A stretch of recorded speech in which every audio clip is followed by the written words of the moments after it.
Okay, so let's get started. I'm just gonna probably sit down close to my son so that he can get sick too. I have a lot to do here. My son's sick and can present on Friday. I'll be really sad. Are you presenting on Friday? I was not. What? Yeah, in current issues. Okay, speak louder. Oh, Otherwise I can't hear you. Okay, so I won't be as energetic as I would like to be, and I might be slow and not very smart today, so bear with me. More water. I didn't find water in my fridge, so I grabbed this. I needed to drink some. Okay, let's go ahead and do some recap questions. So, this is based off last lecture, which was mainly based on protein denaturation. So, how do we define protein denaturation? Unfolding. Unfolding. So in simple terms, it's unfolding, but what changes in the protein structure? Huh? Go ahead. I don't know. No, denaturation is not, well, the amino acid composition will not change if the protein denatures. The way the amino acids are presented on conformation. Okay, so it could be a change in the quaternary structure, dissociation of the quaternary structure, could be change in the tertiary structure, and also could be change in the secondary structure. Okay? When primary structure is changed, that would be due to hydrolysis, and hydrolysis by itself is denaturation of the protein structure. Okay, so in simple terms, first of all, it's unfolding of the protein. That is correct to say in simple term. But in more scientific term, any change in configuration would be quaternary, tertiary, secondary, and in worst case scenarios, primary as well. I have a question. Yeah, go ahead. So is that change in conformation, is that like within like the tertiary structures changing within that structure? Like it's not going to secondary, it's changing within. Sometimes the change could be just tertiary, but sometimes tertiary and secondary structure, and when you have hydrolysis, that would be changes in all. Once you hydrolyze, you change primary, secondary, tertiary. Yeah. So it's stages. There are different stages of denaturation. Okay. How does amino acid composition affect the... Okay, I can't do this. I'm just going to do this. Sorry, I feel so disabled today. Okay. How does amino acid composition affect the protein's thermal stability? Would it have to do anything at all with the rigidity of the... Rigidity. Yeah. Can you give an example to that? What gives the protein rigidity? So like the steric strain, and there's amino acids in the certain residues that limits the protein from moving around. Okay, so he's trying to be creative. It is correct, but you need to give me an example. What happens if you have disulfide linkages in your protein? That adds rigidity. Yeah. So when you have disulfide linkages, that's a covalent bond, which is a very stable and requires a lot of energy to be broken. So that gives the protein structure rigidity. Also, in terms of composition, the amount of hydrophobicity you have in the protein. So when you have more hydrophobic groups, when you heat, actually hydrophobic interactions are strengthened. So that will prevent or not prevent, slow down denaturation. And also if you have no secondary structure, For example, beta-casein, kappa-casein, all the caseins, they don't have a secondary structure, they have random coils, so there's not a lot of hydrogen bonding. So when you have a protein stabilized a lot by hydrogen bonding, they are more thermally labile than a protein that is stabilized by hydrophobic interaction and disulfide linkages. So that's how the amino acid composition impact thermal stability. How does water facilitates thermal denaturation? Yeah. So water is gonna move into the interior, Mm-hmm. and then the hydrogen bondings are gonna break. Yep, exactly. So when you have heat, then due to thermodynamics, the water will migrate within the tertiary structure, within the moiety of the protein, and disrupt hydrogen bonding, and with that, denaturation can take place.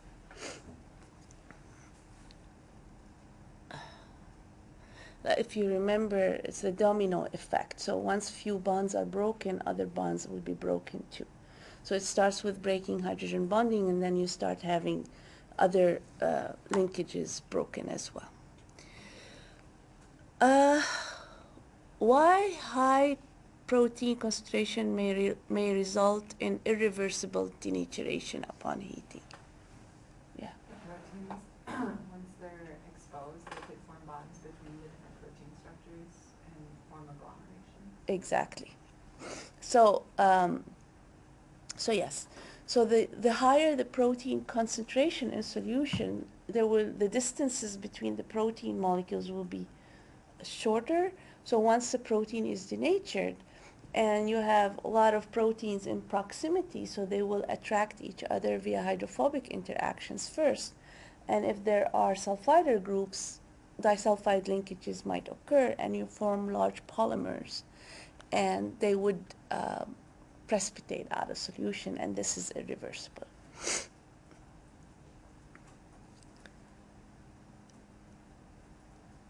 Yeah, list some denaturing agents. So obviously heat is a denaturing agent. What else we talked about last time? Organic solvents. Organic solvents, yep. So organic solvents eventually solubilize the hydrophobic residues, and therefore the structure will open up, because the hydrophobic residues want to migrate or orient themselves to the organic solvent, so they open up the protein structure. What else? High salt concentration. High salt concentration. So high salt concentration will shield charges and break electrostatic interactions within the protein itself. There's, I think, a couple more. What happens at high or low pH for extended period of time? Reduce proton So at high pH or low pH, you'll either have all, at high pH you'll have negative charge, a lot of repulsion, and at low pH you will have positive charge, again a lot of repulsion, and within the molecule itself there will be a lot of repulsion and breakage of linkages. And sometimes for extended period of time there will be deamidation, breakdown of peptide bonds, so that leads to further denaturation. So small molecules like guanidine HCl, for example, if added to solution, they will bind strongly with the protein and prevent the water from binding to the protein. So they are hydrophobic, so they will bind to the protein via hydrophobic interactions. The hydrophobic residues within the protein wants to orient themselves to the hydrophobic molecules on the surface. They will denature. Okay, what are some common methods used to assess degree of denaturation?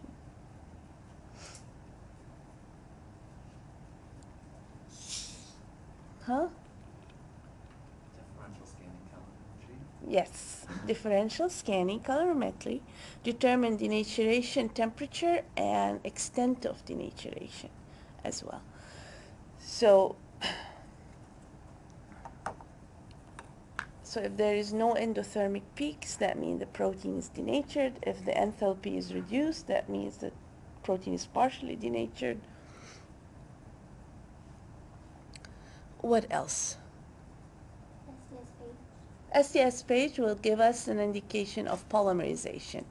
So that is a step beyond denaturation. So if the protein is denatured and polymerized, then the STS gel will show us this. Other than that, we talked about measurement of solubility, which is an indirect measure of denaturation. A denatured protein obviously will have a lower solubility because it has more hydrophobic residues on the surface, less interactions with water. Measuring fluorescence and UV, usually the hydrophobic residues are inside the protein. Once they're denatured, they're exposed. So tyrosine, tryptophan, phenylalanine, they are hydrophobic. So, but they are the ones that absorb UV light. Once the protein is denatured and they're exposed, then the UV absorption will increase. And there are also spectrophotometric methods, IR, FTIR, and Raman. You can see structural changes in the protein upon denaturation. Okay. So we'll move on to protein functionality today. Oh, if you have any questions. No? You guys need to talk more today so that I don't have to talk a lot. Okay. When is the exam? Do you guys remember? 2 weeks. March 2nd. March 8th. So just the week before the spring break. Okay. So we have one more lecture? Okay. So it's time to start studying. So we need to know all the different amino acids individually, and then we'll draw them, right? Yeah. Okay. This is the third time I get that question. You want to be sure, so you need to know all of them. All of And how them. to draw them. Huh? How to draw them. And how to draw them. It's a valuable information. Yes. Only for geeky people. Alright. Okay. So, let's see. I don't expect you to know this, but give it a thought. Which of the following is true?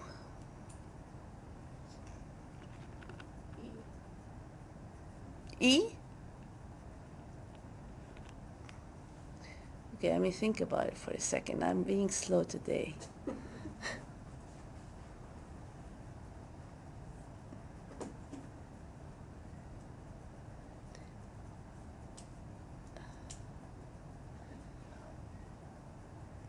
Any other answers? Or do you agree with Jordan? She said E. Yeah. You agree? I'm gonna agree too. Okay. So, can you give an example when oil is the dispersing phase in an emulsion? What food system oil is the or fat is the dispersing phase? Butter. Yes, that's true. Butter has 20% water and the rest is fat. So it's an emulsion. And yeah, in this case, you need more hydrophobicity than hydrophilicity in this kind of system. And the opposite is true when oil is the emulsified or is dispersed within water. Okay. Globular proteins.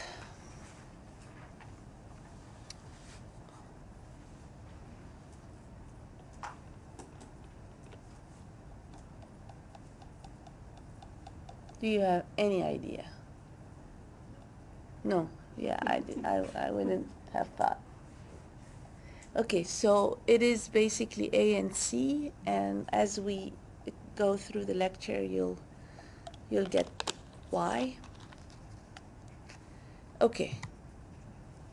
So the functional property of a protein, which is a physicochemical property that affects processing, behavior of the food system, and can be judged by quality attributes of the final product. Quality attributes in terms of texture, and mostly texture is what we care about here, rather than taste and color and or the physical parts. But these functional properties of proteins are influenced by many factors. These include complex interactions,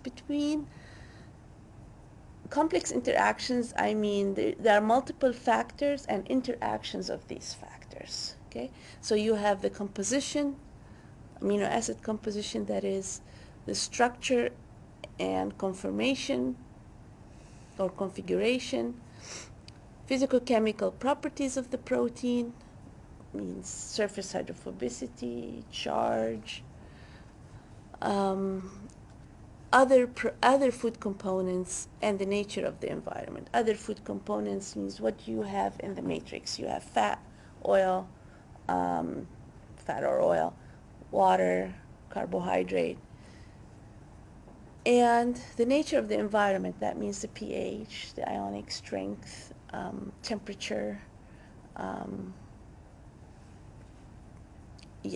concentration of the proteins and other constituents. So the functional properties are affected by all of this and the interactions of these. So let's say certain salt concentration at certain pH, protein has different solubility.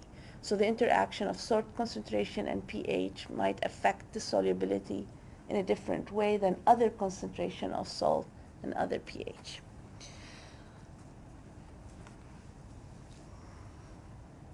So it's a combination of interactions of these different factors would impact the functionality differently. So this is kind of a summary table that is good to know, an FYI, and good to connect things together in terms of functionality.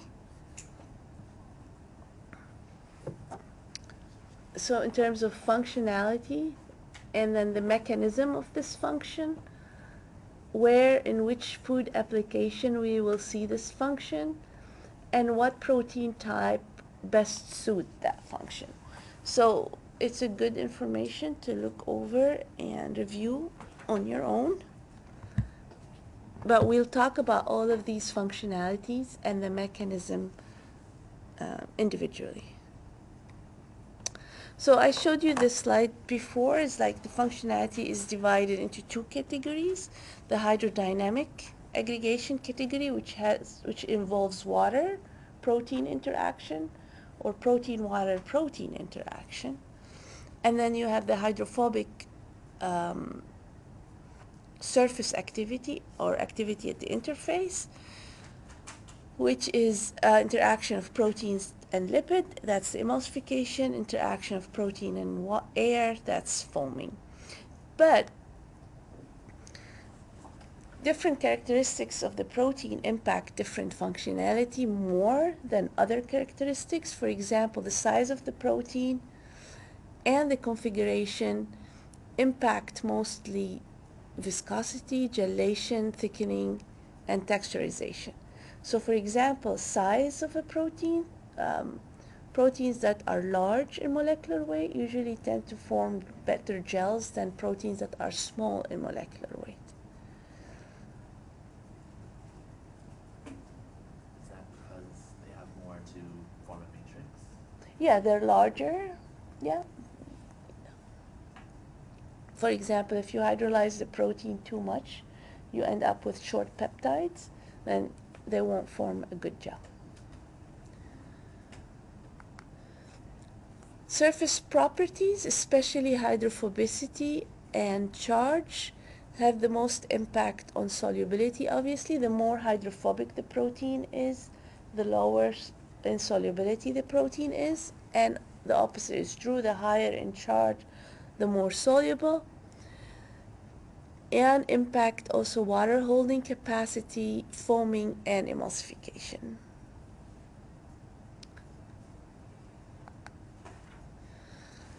Okay, let's look closely at interaction of protein and water. You all love isotherms, don't you? So there are three regions in which the water can interact with the protein. So you have the first region of the isotherm, which is region 1, where the water activity is 0 to 0.25. In that region, water is strongly bound to the hydrophilic charged and polar groups of the protein. Water in this region is unfreezable, so it does not freeze. And in order to evaporate it, you need much higher heat than the regular heat of vaporization of water. And of course, water in this region, since it's tightly bound to the protein, it's not available for chemical reactions.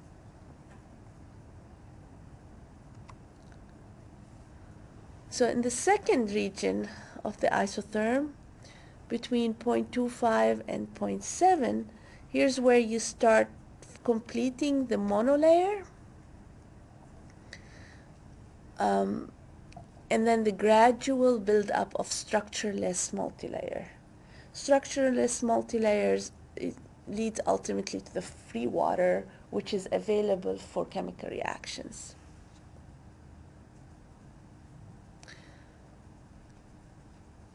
Usually the monolayer can be completed at 0.35 of the water activity, and beyond that you start having the structureless water.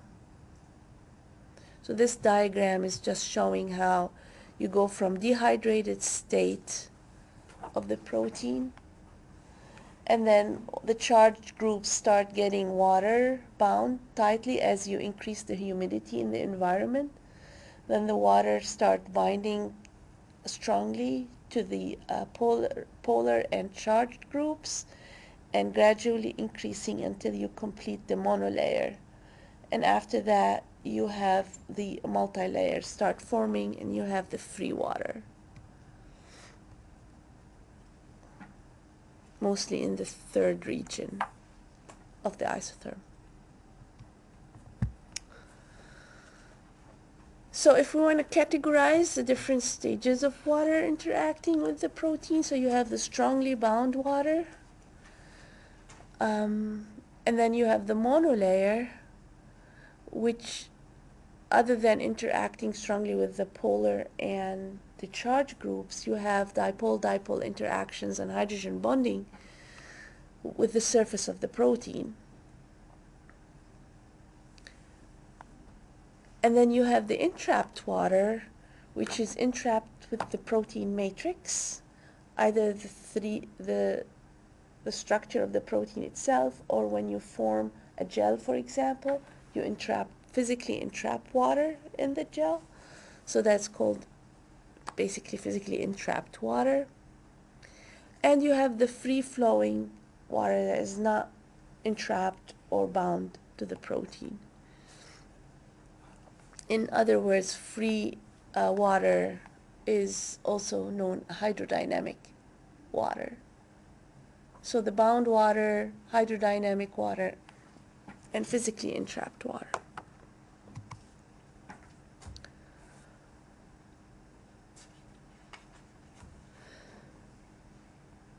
So the first functionality related directly to protein interacting with water is water binding capacity, which is the amount of water that is bound strongly or can be bound strongly to the protein under defined conditions.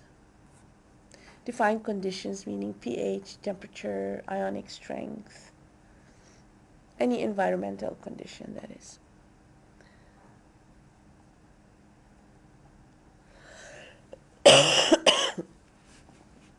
So factors that normally affect water binding capacity is obviously amino acid composition. Here's the equation that demonstrate that. So water binding capacity is basically the amount of water in grams that is bound per gram of protein. So this equation here shows that it's a function of interaction, amount of water that interacts with charged residue, the amount of water that interacts with polar amino acids, and the amount of water that interacts with nonpolar residues. So even nonpolar residues will interact with water, but if you look at the function of each, so this is 1 versus 0.4 versus 0.2, so you can see that it's impacted the most by the charged groups, then the polar, and the least is for the hydrophobic. So the more the protein, let's say the more the higher concentration of hydrophobic amino acids, then you have the lower water binding capacity.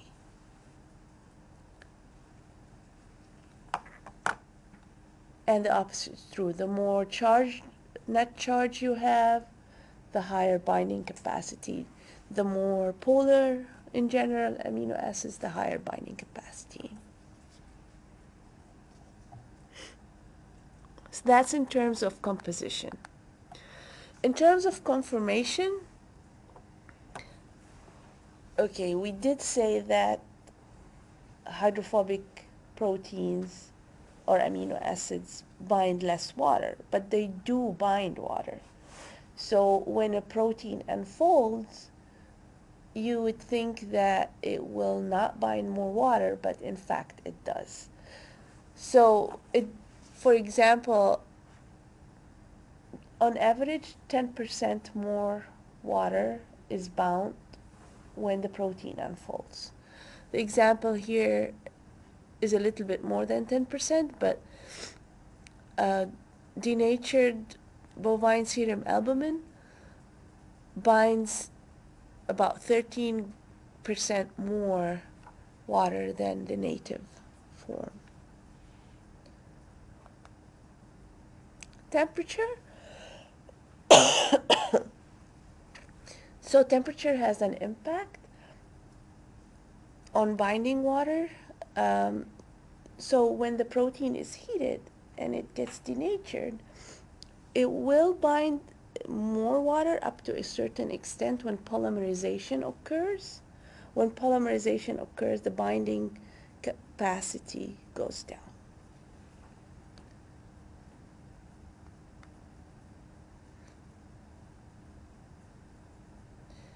pH. So again, when the pH is far away from the isoelectric point, whether high pH or low pH, you'll have more ionizable groups, then you will have a higher binding capacity. In fact, 2 to 3 times more water is bound when you have your groups are ionized. Salt concentration, it's the same with salting in, salting out effect. So with this small amount of salt or moderate amount of salt, you actually increase water binding capacity. But with higher amount of salt, you are shielding the charges of the protein, resulting in reduced water binding capacity.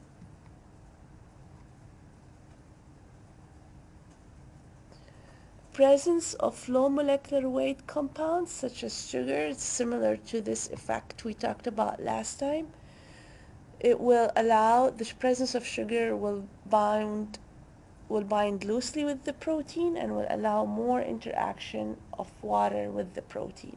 So you will have higher binding capacity in the presence of small compounds such as sugars. So different proteins behave differently. Some follow the theory, some really don't follow the theory.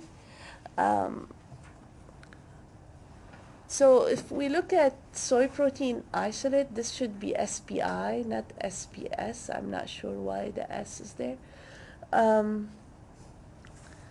So for SPI, as you increase the temperature, you get more binding capacity until the protein denatures, and you increase it a little more. And then when it denatures and polymerize, you will see again a decrease in binding capacity. If you look at the casein, you don't see a change with heat at all. Why?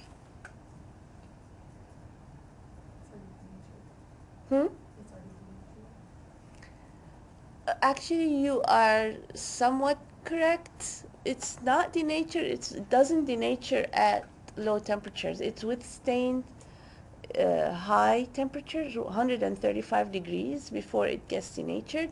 So it is an open structure protein, and it doesn't change in structure. The structure is very stable at this pH. See, I told you. If I'm not making sense, I'm sorry.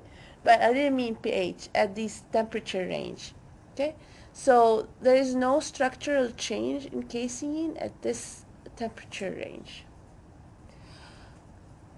So for whey protein concentrate, it just didn't follow the norm here. It just increased, yes, but then it stayed constant and did not decrease.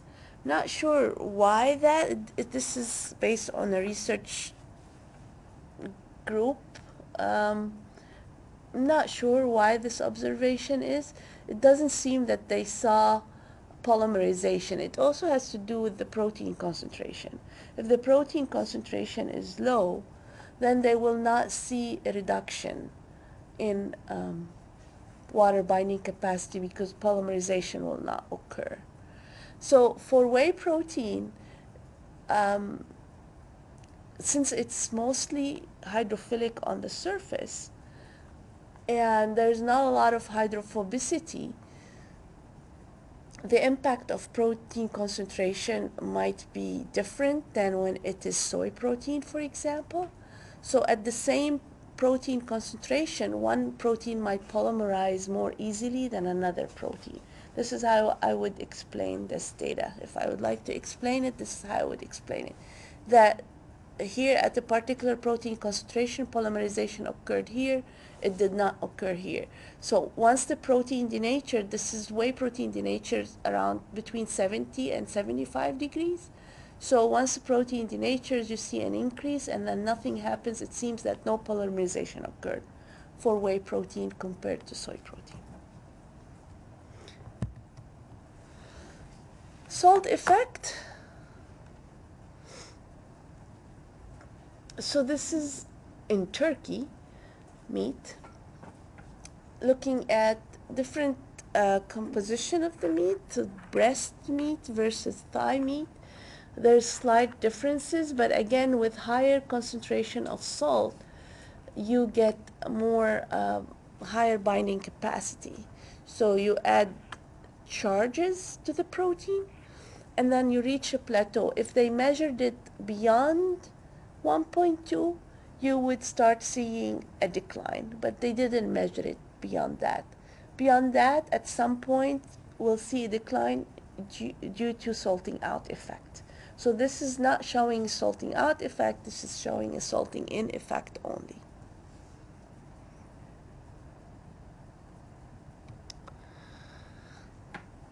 pH effect.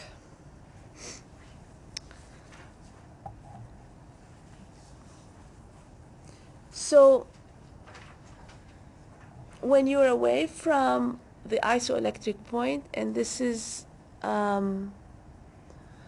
for meat, beef meat, the isoelectric point is around 5, pH 5. So away from the isoelectric point, obviously you can see higher water binding capacity. By the way, some refer to it as water hydration capacity as well. So water binding and water hydration is the same. So here you can see that away from the isoelectric point, you see higher water binding capacity. But why at high alkaline conditions you see higher water binding capacity than acidic conditions? Well, that's why you need to know the structures of amino acid. Do you remember which amino acids ionize at high pH? Huh? Tyrosine. So because you have the OH group, so at high pH, the OH group ionizes, loses its proton, becomes O minus, and then it will bind water. Also, cysteine. Sulfide groups also lose their protons, become negatively charged, and thus bind more water. So under alkaline conditions, binding capacity is higher than under acidic conditions because of this fact that some groups of amino acids ionize even more.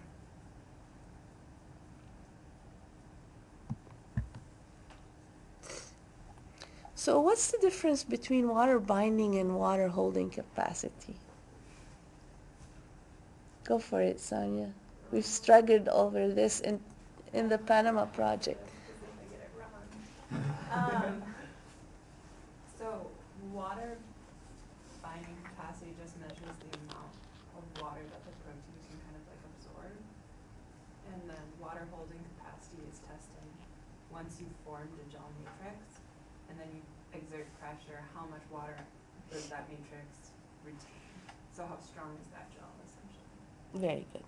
So water holding capacity has to do with holding the water within a protein matrix, whereas water binding capacity is how much the protein can strongly bind water. Okay, so often when you measure water holding capacity, we have to form a gel. It's not often, always. You have to form a gel and then determine how much water after you form the gel is retained in the gel versus lost or synergized out of the gel upon force, or if you if you form a gel in a tube and invert it, how much water is lost due to gravitational force. So that's the difference. So water holding capacity, it measures not only the bound water, but the physically entrapped water as well. So it's a measure of bound water and physically entrapped water. Okay?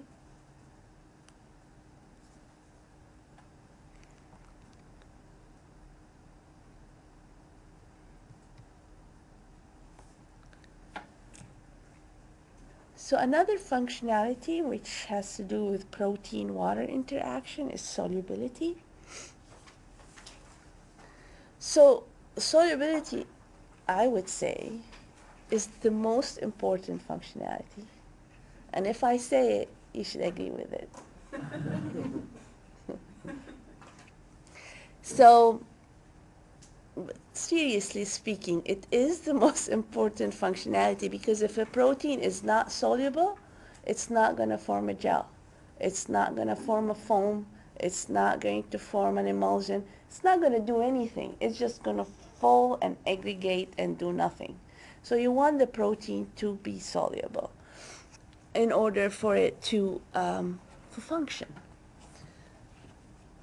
So if a protein is soluble, the greater solubility you have, the better foam and emulsion, like I said, the better gels, and of course it can be used in high protein beverages.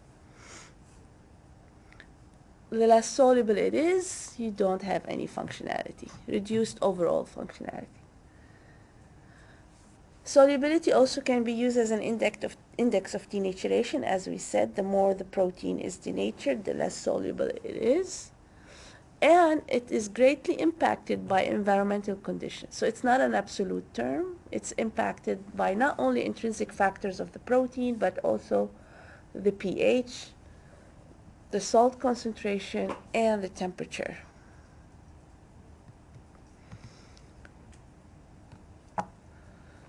So in general terms, solubility is lower for protein with higher hydrophobicity. So proteins that are 40% or higher in hydrophobic residues are very poorly soluble, or not at all.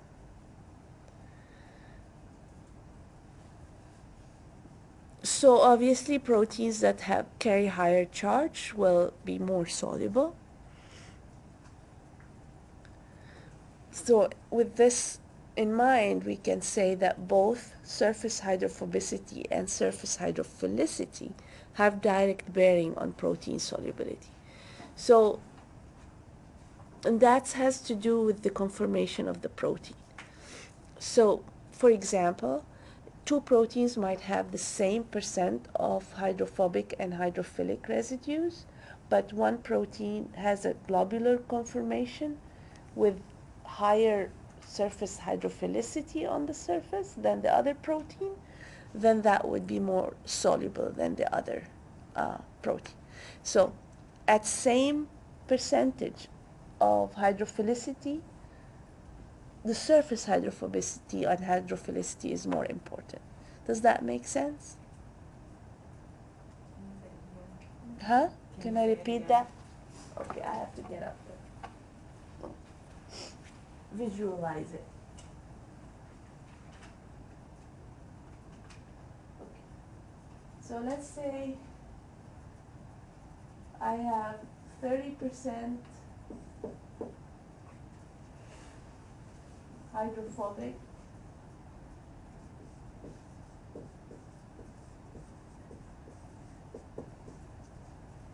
in both A and B protein. So 30% hydrophobic,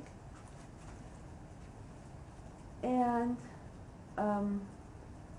the rest is hydrophilic, so 70% hydrophilic.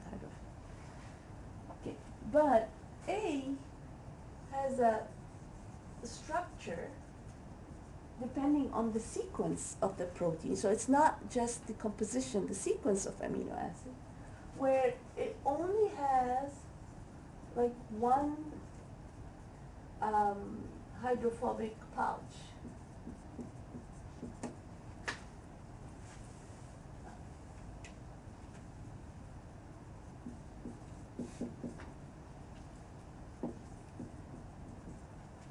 On the surface. This makes this protein more soluble than another protein, even though it's globular, but it is its configuration due to its residues. It has more hydrophobic residues on the surface. It's just depending on its configuration. Then this becomes less soluble than this one. So it's not just composition, it's the sequence of the amino acid and how the protein configuration will impact. So the conformation will impact solubility. So composition and conformation.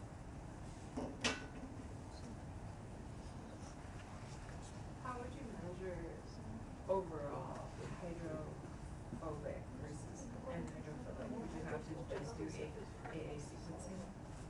Or like So you would measure surface hydrophobicity. mm-hmm. It will give you an idea about the hydrophobic groups on the surface. Yeah.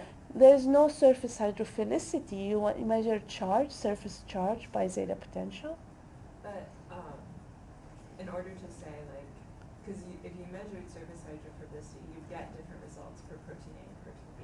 Yeah. What test do you do so that you see they're both 30% versus 70%? Oh, composition. Composition. Amino acid Yeah. composition, yeah. Okay. Yeah. And sequencing, when you do sequencing, will tell you that they're different in sequence and therefore they're different in configuration.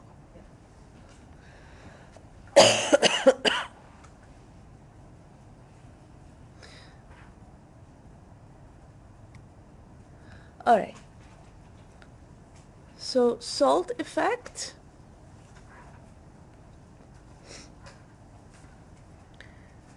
There's a difference between when we say salt concentration and ionic strength. So the ionic strength has this wonderful equation here that takes into account the concentration of each ion and the charge that each ion carries. So depending on the salt, like ammonium sulfate, for example, has different ionic strength than sodium chloride at the same concentration because they carry different charges. Okay, so I want you just to know when we say salt concentration is different, it's not exactly the ionic strength. Okay? Ionic strength take into account each ion in solution and the charge that each ion carries. I just wanted to introduce this difference. Okay, so we talked about salting in. So at low concentration of salt, it will add charge to the surface, and if there are proteins in solution that can interact via electrostatic interactions due to charges that are different, negative attracts positive, adding a little bit of salt will prevent this interaction and therefore enhance solubility and allow more interaction with water. However, excess salt will ultimately shield all charges in the protein, result in unfolding of the protein due to breakage of electrostatic interactions within the protein, exposing the hydrophobic interior and therefore reducing its interaction with water, plus the salt ions will be competing with the protein for water. There will be a lot of salt in solution, and now instead of the water interacting with the protein, the water will be interacting with salt, and less water will be available for the protein. So it's a combination of different outcomes at high salt concentration that will ultimately result in salting out and precipitation and reducing solubility. Effective pH on solubility. So at the pH of the isoelectric point, that means when we don't have net charge will be 0. So when you have net charge of 0, you will have no repulsion between the protein, and the proteins will come together via hydrophobic interactions on the surface of the protein. Okay. So depending on how much hydrophobic residues the protein has on the surface, that mechanism will be more or less elaborate. So if the protein has more hydrophobic residues on the surface, the impact will be greatest when the pH is at the isoelectric point. When the pH is greater than the isoelectric point or lower, much lower, then we will have same net charge and they will have repulsion of the protein, and the protein will remain in solution.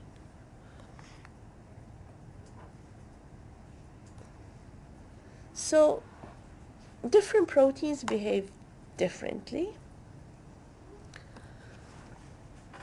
So there's soy protein is a very typical protein and the solubility behaves as a bell shape at any temperature really. So whether the protein is heated or non-heated, at pH close to the isoelectric point, the protein will precipitate out of solution. The isoelectric point is around 4 to 4.5. But again, higher solubility at higher pH, same to the reason we provided for the water binding capacity.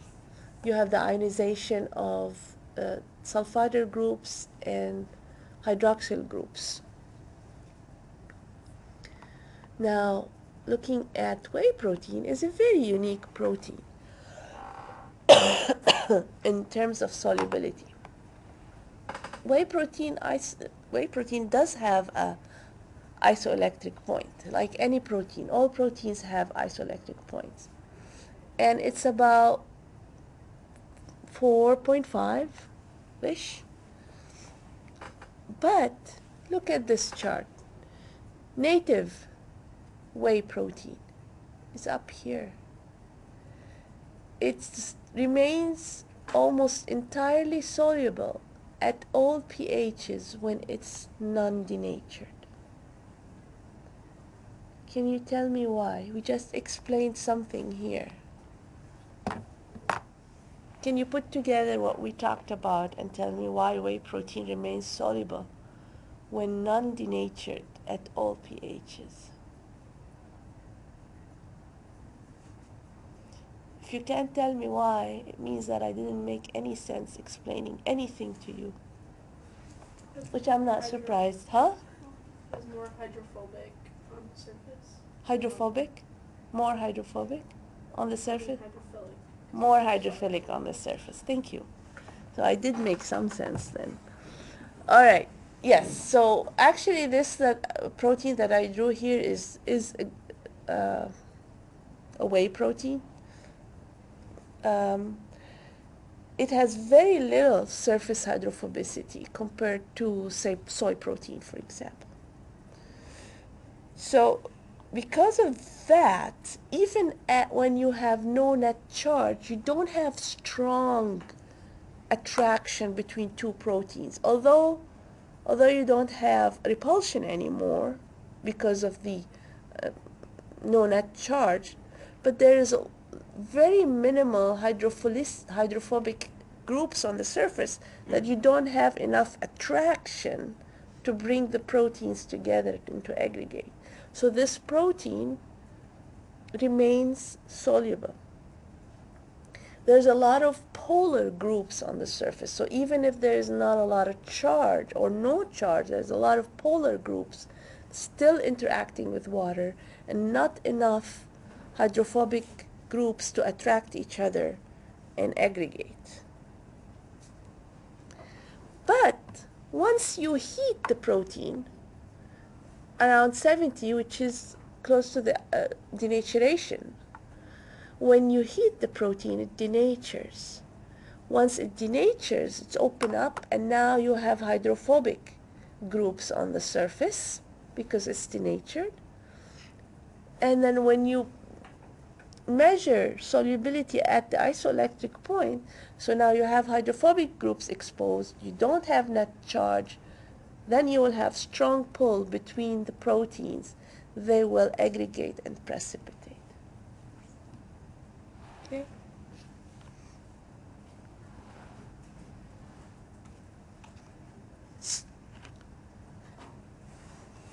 Good? Do you want me to repeat anything? What was the last thing I said? Okay, so when the protein is at the isoelectric point here, no net charge, surface hydrophobicity is increased due to denaturation. There will be strong pull through hydrophobic interactions between the proteins. They will aggregate and fall out of solution. Okay?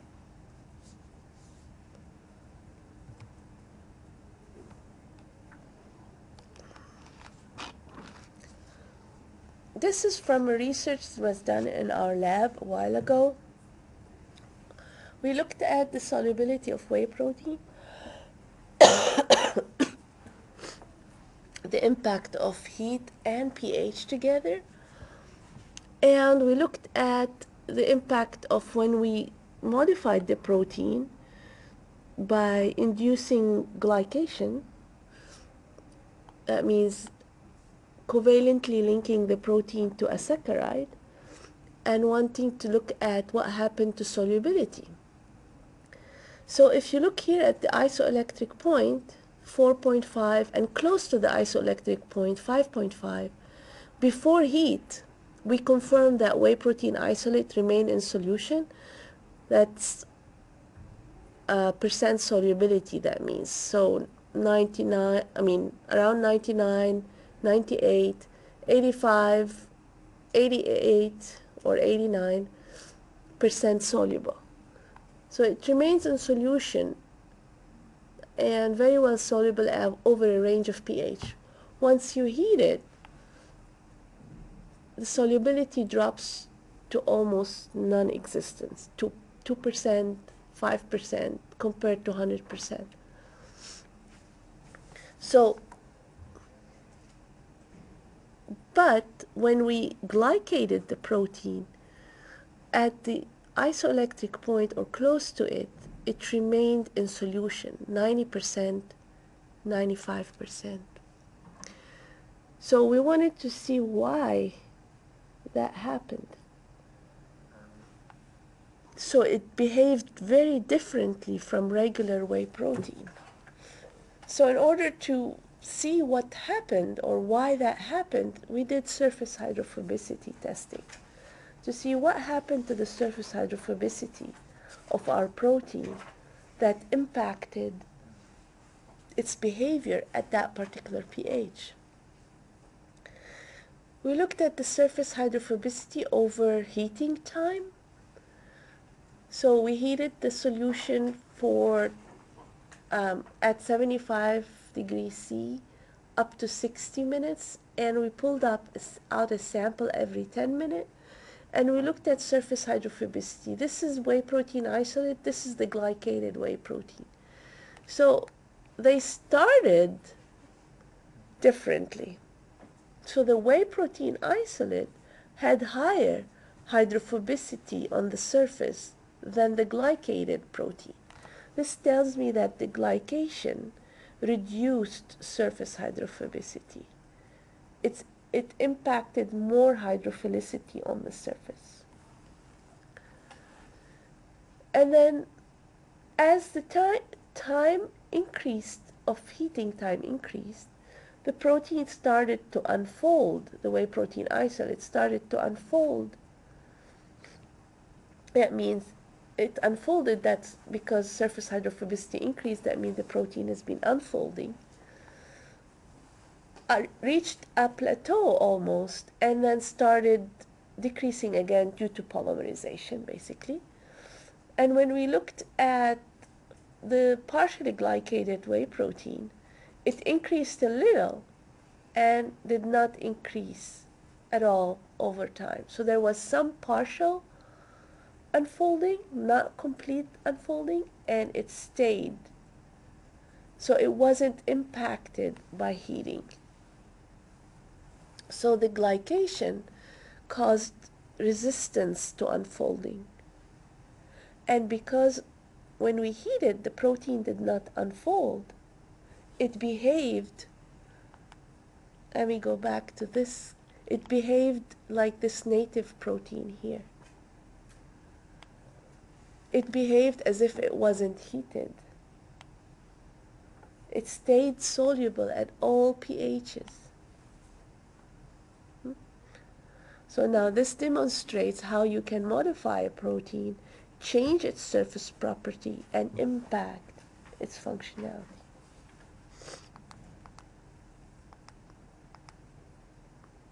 Yeah, we were curious in what direction the change in hydrophilicity was. We did isoelectric point determination, and we found that the isoelectric point changed upon glycation. It became lower pH than regular whey protein isolate, the average. This is an average value. So that explains why it remains soluble at 4.5 and 5.5 pH. Do you think what charge increased? Negative charge or positive charge? When the pI goes down, the net charge, which net charge increase? Negative or positive? Huh? What?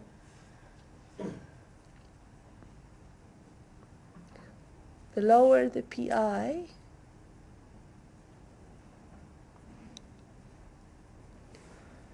no? You're not gonna guess? No, it's not positive. It's negative. So the pI, when it's more lower to the acidic side, that means the protein will have net negative charge at the isoelectric point, above the isoelectric point. Okay. So above 4.28, it will have a net negative charge. So this protein carries a net negative charge. When this carries a positive charge at 4.28, this carries a net negative charge at 4.86. Does that make sense to you?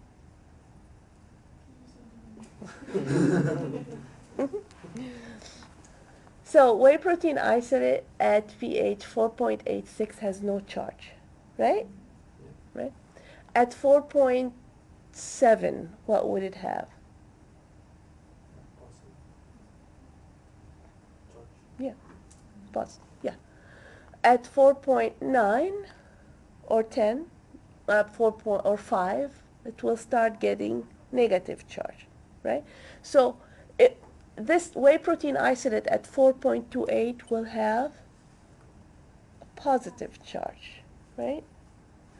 At 4.7, this will have positive, this will have negative charge, right?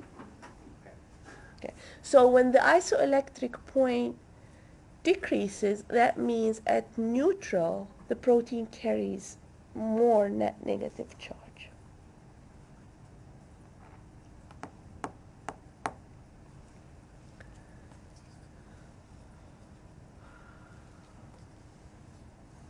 Okay.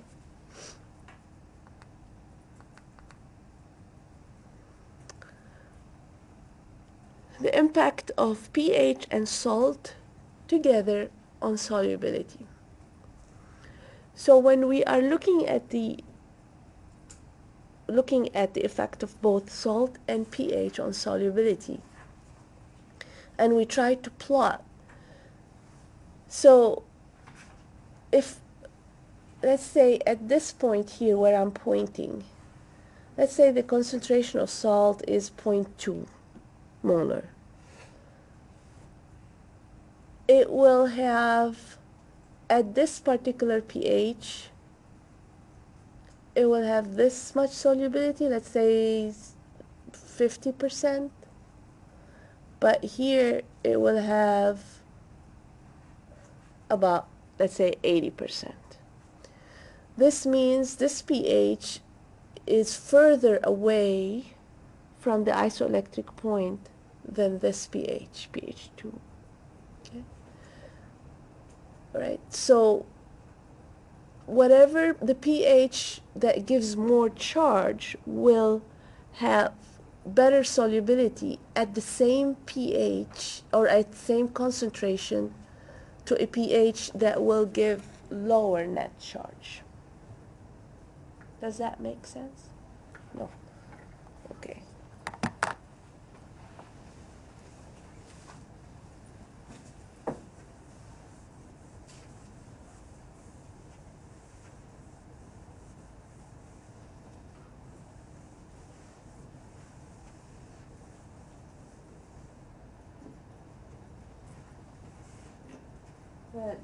Draw again the curve here.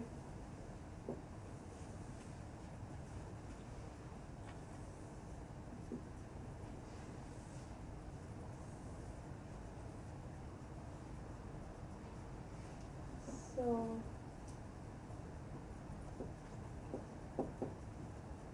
0.2 molar salt.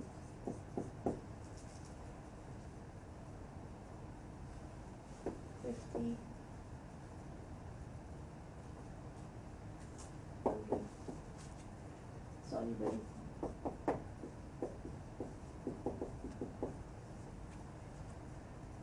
Let's say the pH here is 6 and pH here is 9. Okay? pH.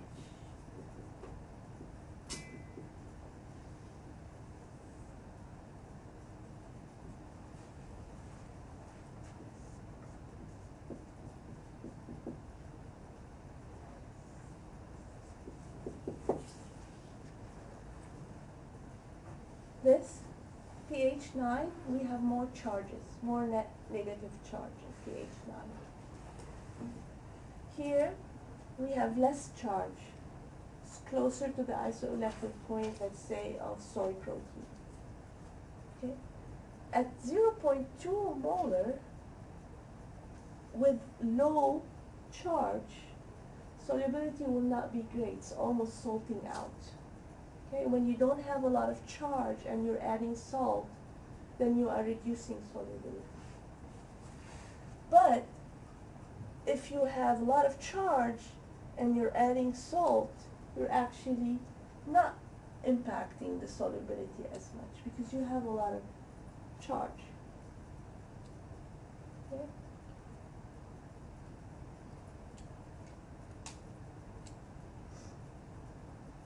So that's what the graph illustrates. So depending on the charge on the protein, the salt will have different impact.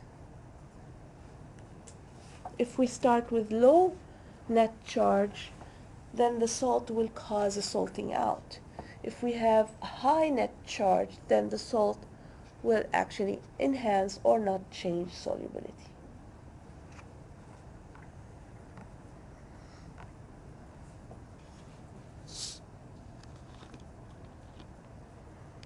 So charges are important. They stabilize the protein, make it more soluble, and improve water interaction with the proteins. I forgot to give you 5 minutes break, so you can take 5 minutes break.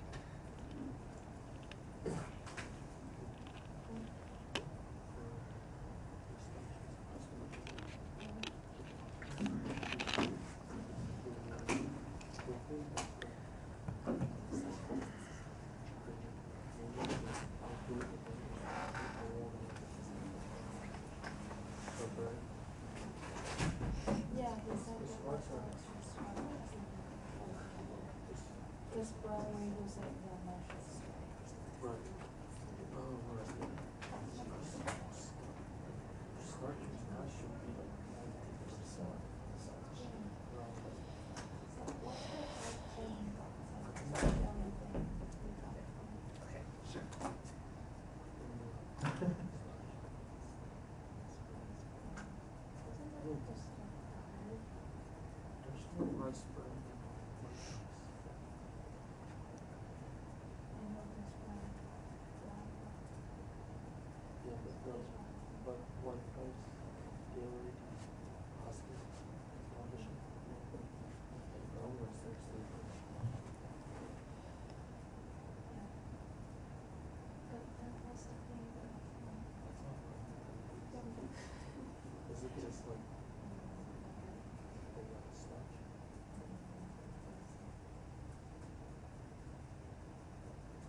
There's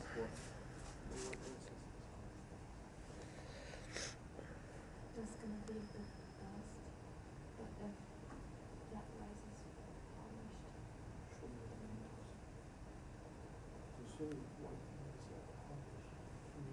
Yeah, but because I think this stage would come from the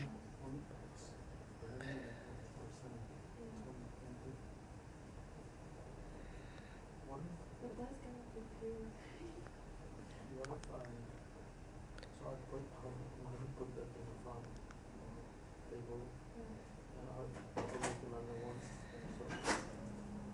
But I think we can, we can still use that one. Yeah. The US.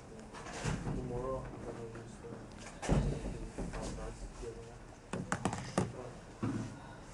So I feel like that.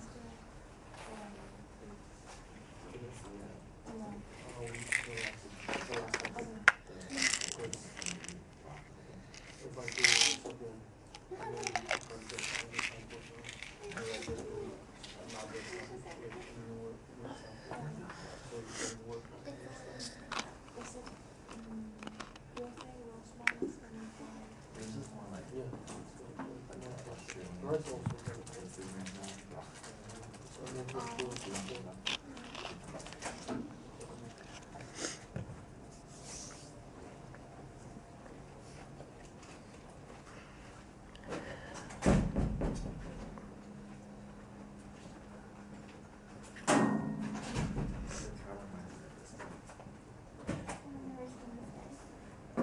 do the hair flowing across his face. That's your cow.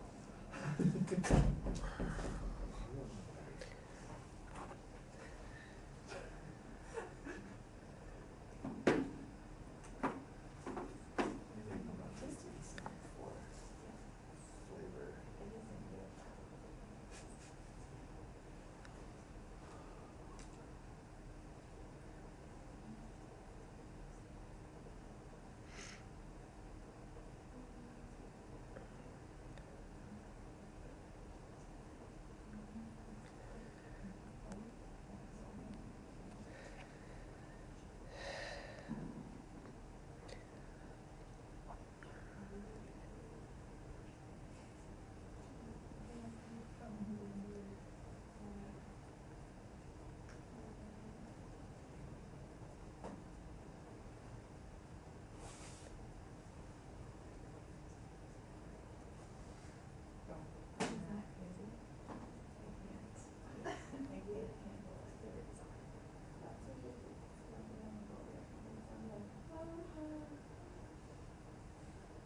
On the 6th. So I'm like, good timing, guys. I'm gonna have to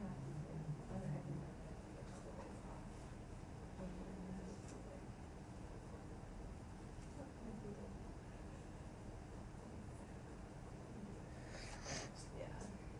Simple just stuff.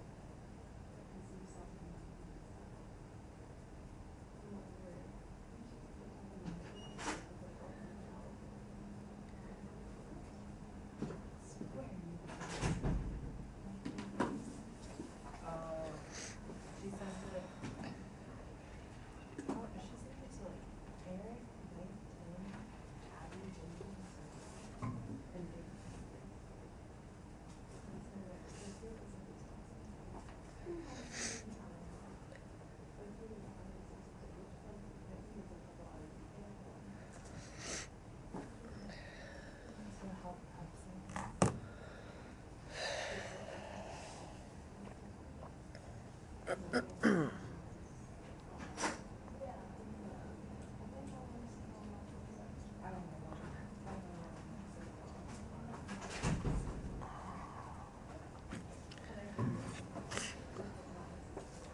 Okay.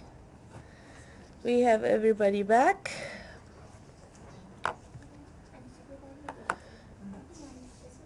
So, effect of temperature on solubility. So there's two effects. one actually increasing solubility and the other would decrease solubility. So as temperature increases from refrigerated temperature to about 40 degrees C, due to thermodynamics, you actually have increased solubility in general. So depending on the protein itself, though, some proteins you can increase solubility up to 50 degrees C or 60 degrees C, depending on their denaturation temperature. But in general, up to 40 degrees C, you increase solubility with temperature increase. But there are exceptions to that. Beta-casein is the most hydrophobic protein in milk, is most soluble at pH 4. Why? Temperature 4. Huh? What? pH 4. What? You said pH 4. Did I? Yeah. Okay. At temperature 4 degrees, not pH 4. Oh my god. Okay. Does it have something to do with, like, water is the least dense? Water what? Is the Ha- least dense at Raise 4 your voice. Sorry. Does it have something to do with water being the least dense at 4 degrees Celsius? But why it's just that protein, not all proteins? Is it because they don't have tertiary structure? What? The- Higher. The structure, like they don't have tertiary structure? No, I put the hint between brackets. Oh, Oh. is it because it's hydrophobic protein?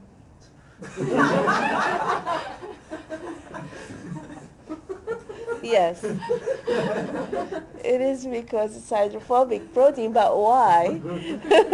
Hydrophobic. I don't know.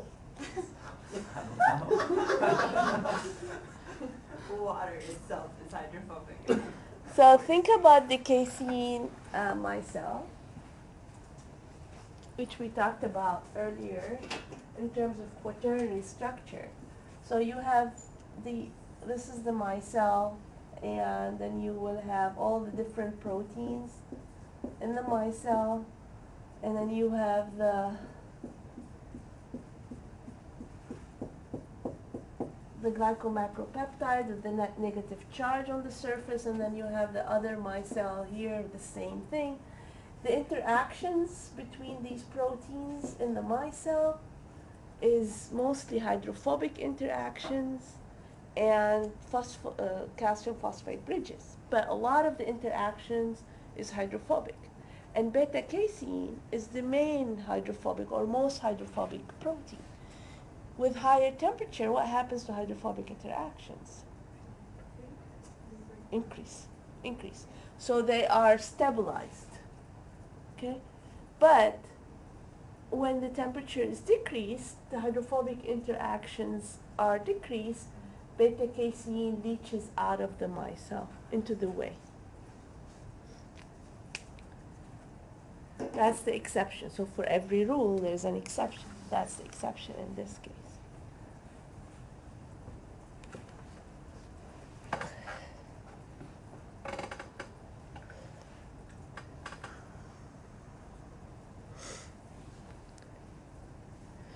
So above 40 degrees in general, protein starts to denature or partially denatures and ultimately denatures as you increase the temperature, and that would reduce solubility.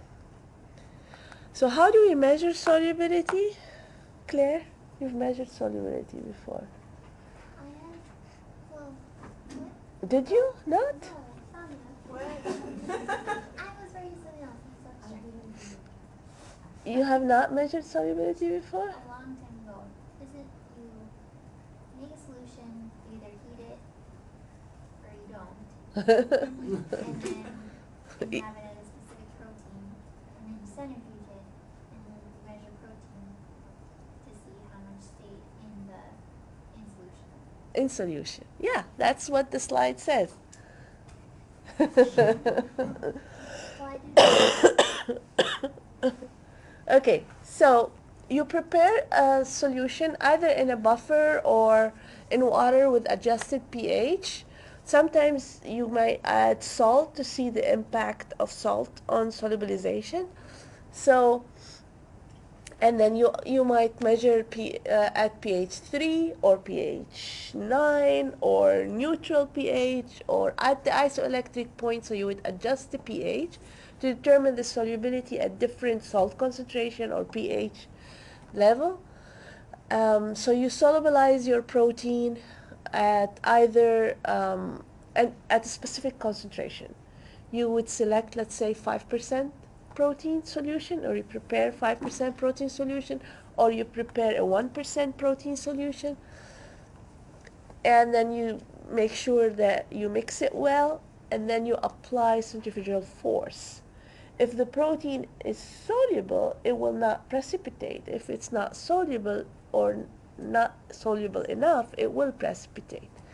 So what you would do is, after you centrifuge, you would take the supernatant and you measure amount of protein that remained in solution after applying a force. So if the protein is completely soluble, you should get 100% solubility. So if you prepared a 5% protein solution, you should get the same amount of protein, whether it's 5 grams in 100 ml or 0.5 grams in 10 or 0.05 grams of proteins in 1 ml, you should get 0.5 grams of protein in whatever supernatant you have. This way you can tell that, okay, it's 100% soluble. If some of the protein precipitated, then you will calculate how much protein was soluble compared to the original protein you had in solution, and then you would determine solubility. Let's say in this case, in this example, is 86% in a non-heated protein versus 72% in a heated protein.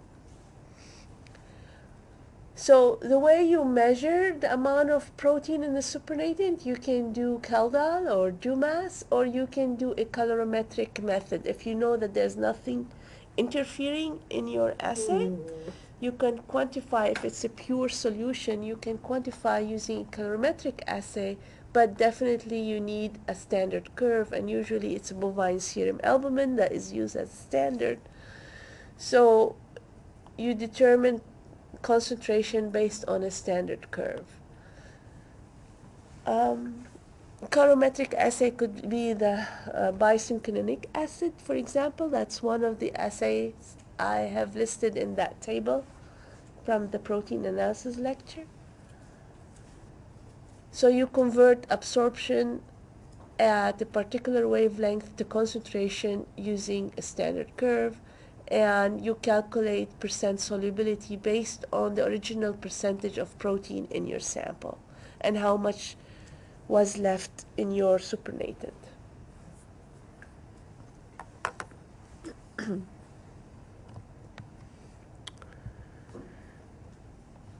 Gelation. In this case, it's protein-water-protein interaction. It's not just protein-water interaction or protein-protein interaction. It's a combination of protein-water-protein interaction. So the protein come together, form a matrix, and they entrap water, and to form a three-dimensional solid-like linked network of protein molecules embedded in an aqueous solvent. That's the definition of a gel. So in this case, water is the dispersed phase, is the physically entrapped phase, and the protein formed a cross-linked matrix, and it is the continuous phase. So all of these forms of food are gel forms. So this hot dog, the jelly, tofu, egg white are all gels. So gel can contain as little as 1% protein. Depending on the type of protein, some proteins don't form a gel at 1%. So what forms gel at 1% is meat protein, gelatin can form gel at 1% in solution. But whey protein, at least you need 10% protein solution to form. So different proteins require different protein concentration to form a gel. Mm. But all the proteins can form gel? If they're soluble proteins, they can, but the concentration at which they can form a gel is different. So it doesn't make sense for a manufacturer, for example, to put 20% protein solution to form a gel. They would tend to go to a different protein that will give them similar gel at lower concentration from economic perspective. Yeah.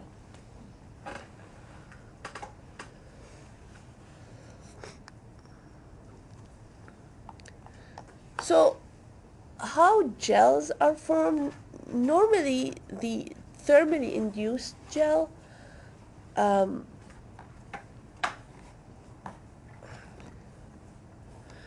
what happens is that when you have your protein in solution at a particular pH and particular salt concentration, and then you denature the protein, and then the proteins gradually and slowly, depending on the heating rate, will form aggregates, small aggregates, and these aggregates will start coming together to form a longer or bigger aggregate, and in the process they start to form structure where they entrap water.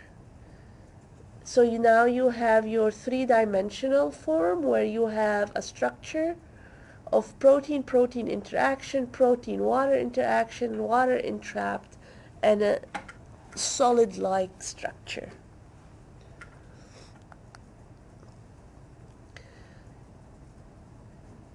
So gelation in food is mostly irreversible. That's the most common.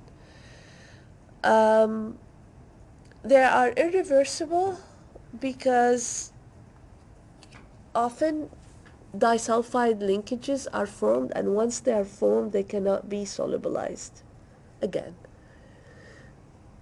When you have large proteins that are 60 kilodalton and larger and have over 30% hydrophobic amino acids, then they tend to form irreversible gels because the hydrophobicity will be large enough to make permanent polymerization.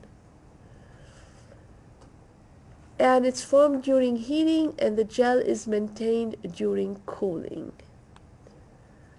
So, example, your egg white. It's formed, your egg white does not go liquid when the egg is cooled. So, now, thermally irreversible is your most common example is the gelatin gel. So collagen is the native form of the protein, and it is stabilized mainly by hydrogen bonding, okay? Because it's a very polar protein. So the stabilization of this protein, hydrogen bonding, with heating, what happens to hydrogen bonding? It is weakened.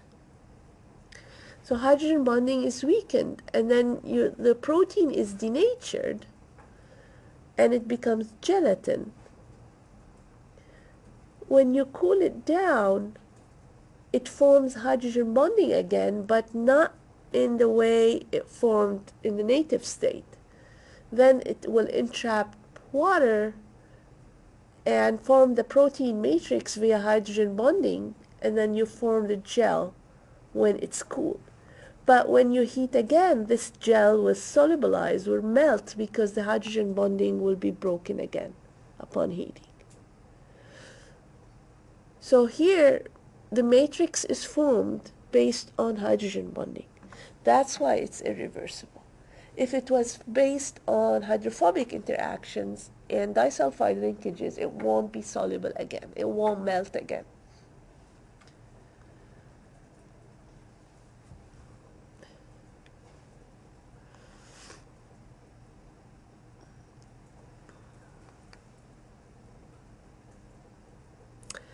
So basically, a gel is a balance of attractive and repulsive forces between the protein and the aqueous phase, resulting in a stable matrix. So we start with native protein, we heat, the protein is denatured, give more time of heating, the protein-protein interactions occur, slowly entrapping water. Forming a gel, you get the matrix, and the matrix equilibrate. So, what are the factors that impact gelation? Like we said, molecular weight is important. Proteins under 23 kilodalton do not form a gel readily under normal conditions. You need to make the environment in such a way that allows formation of a gel with low molecular weight proteins. That could be a manipulation of protein concentration, pH, salt concentration,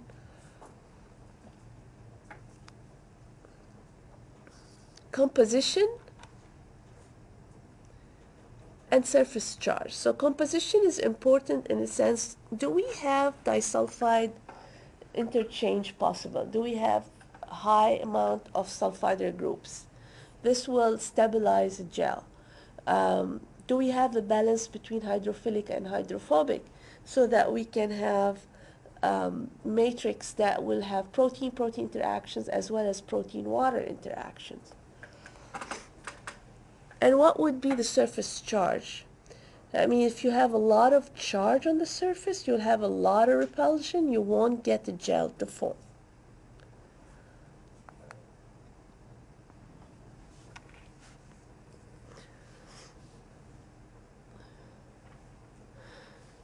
So, like I said earlier, hydrogen bonding and electrostatic interactions are weakened as temperature increases.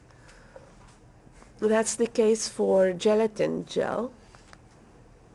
Whereas hydrophobic interactions increases as temperature increases. That's, for example, the egg white gel. Disulfide linkages, which is catalyzed by higher temperature and higher pH, that stabilizes the gel and make it irreversible. And interactions of different proteins. Sometimes one protein alone does not form a strong gel. So if we take alpha-lactalbumin, which is a type of whey protein, the gel that it forms is much less, it's weaker and less elastic than beta-lactoglobulin. Why is that? Because it doesn't have disulfide interchange.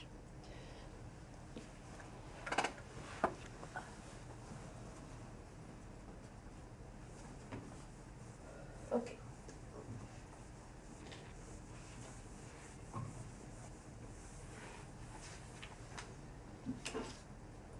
So alpha-lactalbumin and beta-lactalbumin, alpha-lactalbumin and beta-lactoglobulin, they're both globular proteins. The difference is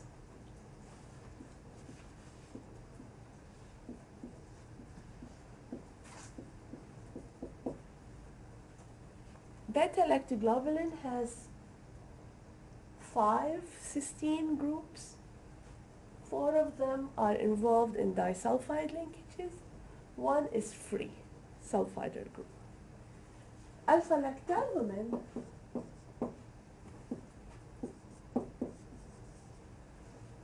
actually have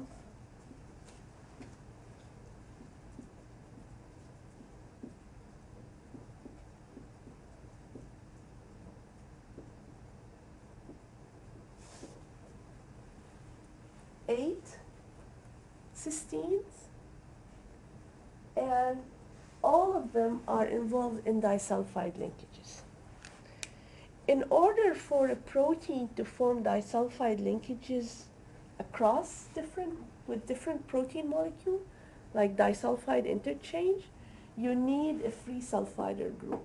because this will promote reducing disulfide bond and forming a new one.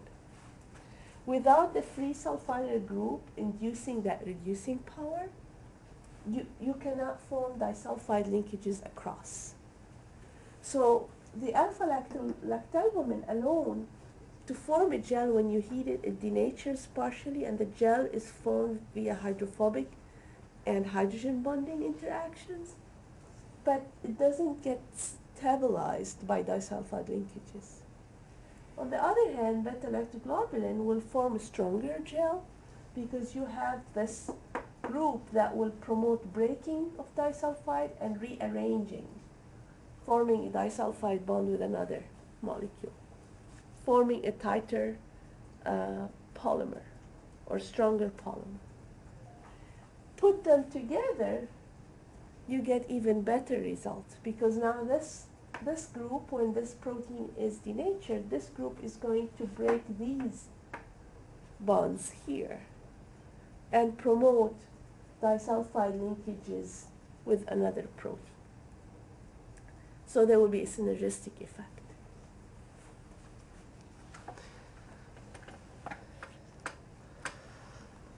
Another synergistic effect is when you have whey protein and casein together, kappa casein. Also, you'll have better gelation. Why?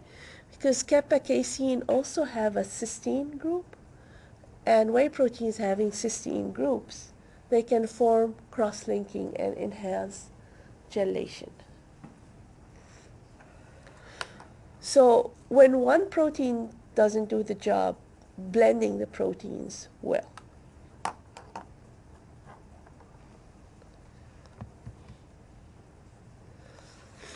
Environmental factors, protein concentration.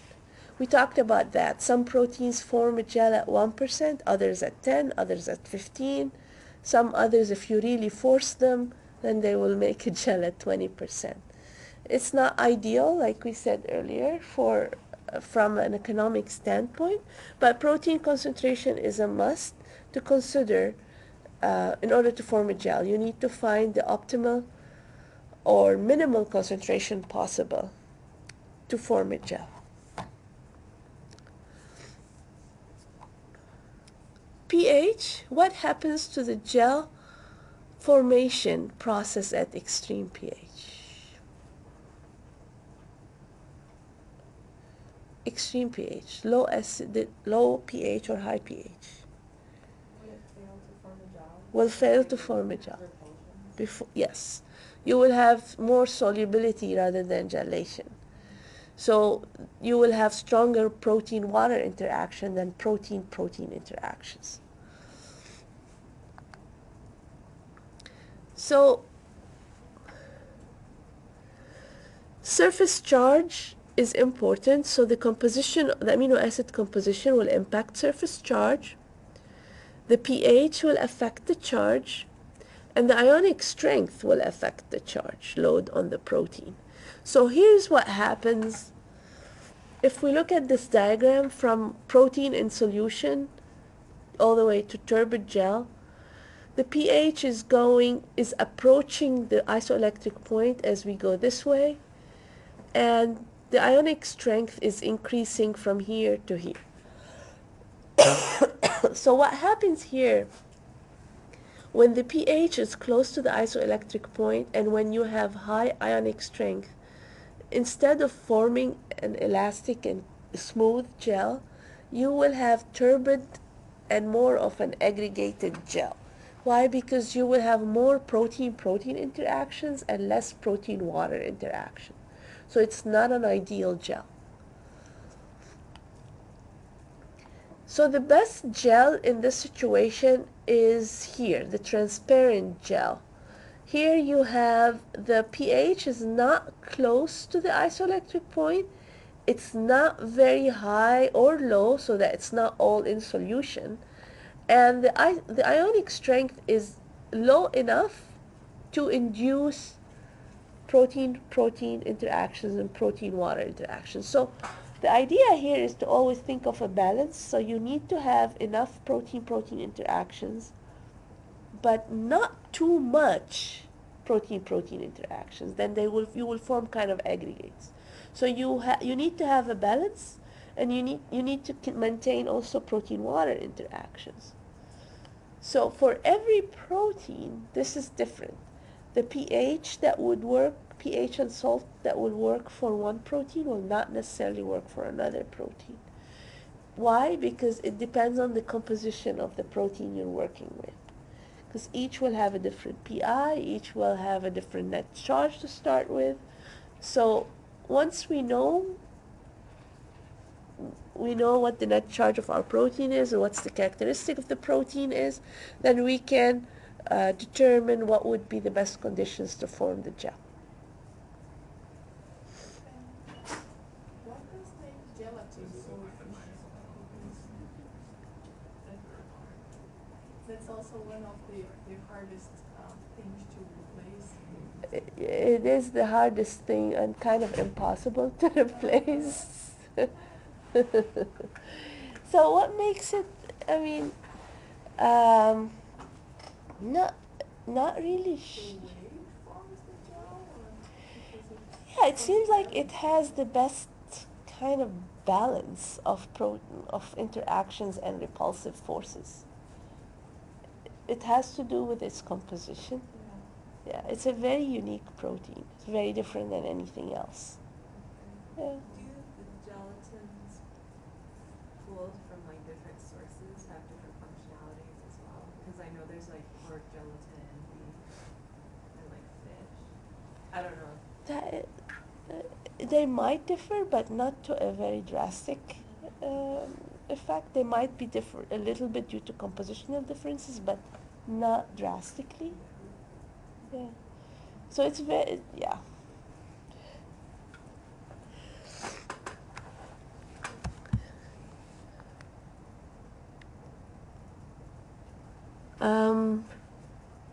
Yeah, I don't know where that repeated. I already said everything I want. Oh, calcium ions. So calcium ions are often used, for example, in tofu formulation to enhance protein-protein interactions. So when you do not have enough protein interactions to form a strong gel, then you want to induce it by adding something to help with protein-protein interactions. So calcium ions will form bridges between the proteins via ionic bridges. So negatively charged protein will interact with a calcium ion, and another negatively charged protein will interact with the same calcium ion. And then you will form kind of ionic clusters of these proteins. Heating temperature and heating rate. So sometimes if a protein denatures at 90 degrees C and you heat it at 70 degrees C, do you think you're going to form a gel? If the denaturation temperature of the protein is 90 degrees C and you heat it at 70, no, you have to induce denaturation for the protein to form a gel.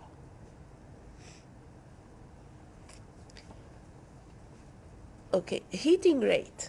Heating rate is very important too, because if you're heating at a high rate, the gel will not form. What happens is the protein will aggregate and precipitate.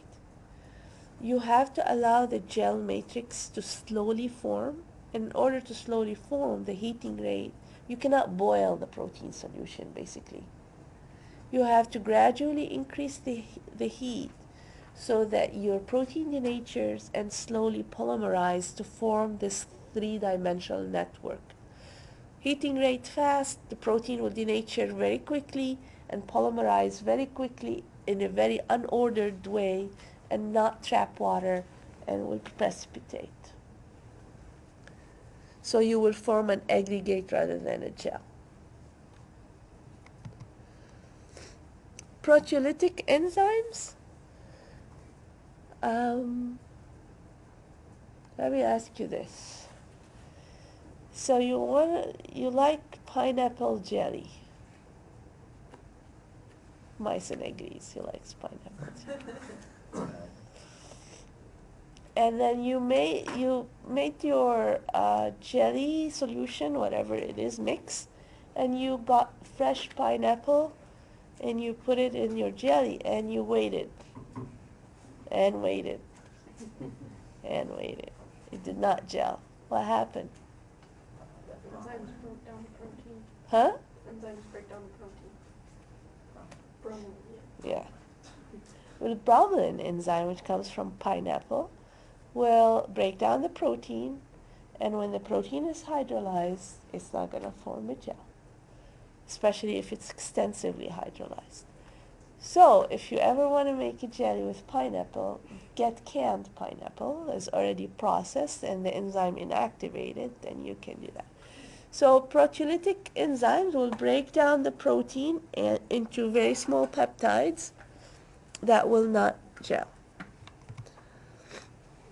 Polysaccharides and sugars, they will actually impart, if there are polysaccharides that are conjugated to the protein, depending on the size of the polysaccharide, you might enhance gelation due to the bulkiness of the polysaccharides. They can hold more water, and they can induce interaction with water, so it gives you the balance of water interaction with the protein and protein-protein interaction. If you add small sugars, remember that figure that stabilizes the protein in solution, prevents its denaturation, then it will limit denaturation and thus gelation. So small molecular weight sugars actually have negative impacts on gel formation because they kind of stabilize the protein against denaturation and promote more protein-water interaction than protein-protein interactions.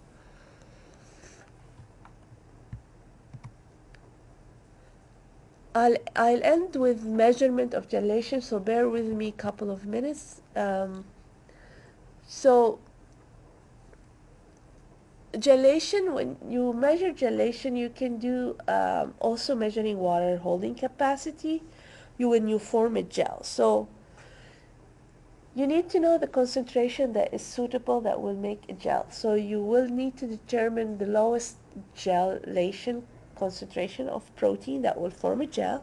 When you know that by testing, then you will form your gel. And once the gel is formed, you prepare your protein solution and you thermally induce the gelation. And in your tube, you invert it, and then you allow the water, whatever water is not entrapped, to leave the matrix. Or do you centrifuge? You can centrifuge. Water holding capacity? Yeah, We can centrifuge. we can centrifuge too. So either you do this, which is more lengthy, that you would just wait for the water to drop out, or you apply centrifugal force and see how much water was separated from the matrix. This you would determine water holding capacity. Another way, if you are actually looking at the water holding capacity within a food matrix, so if you have a beef patty, so this is a beef patty without any added protein other than the meat, and here a beef patty with added whey protein isolate to enhance water holding capacity and also to enhance emulsification. So in order to determine the impact of an added ingredient to a product, so you can actually measure water holding capacity and oil holding capacity in a food product. So if it's meat, you take the meat, you grind it, so the ground meat mix, and then you measure fat and moisture content of that, and then you cook and let it settle overnight, and then you measure the volume of fat and water released, and you compare that to the original fat and water content. So you would determine empirically or experimentally how much water was lost, and then you can measure water holding capacity in this matrix that way. To determine gelation, you often measure the gel strength that a protein forms. So the gel strength is measured using texture analyzer, and you determine the force needed to break the gel. So the more force that is needed to break the gel, the stronger is your gel, obviously. You can also measure shear stress and shear strain and plot it to determine if the gel is mushy, brittle, tough, rubbery, etc.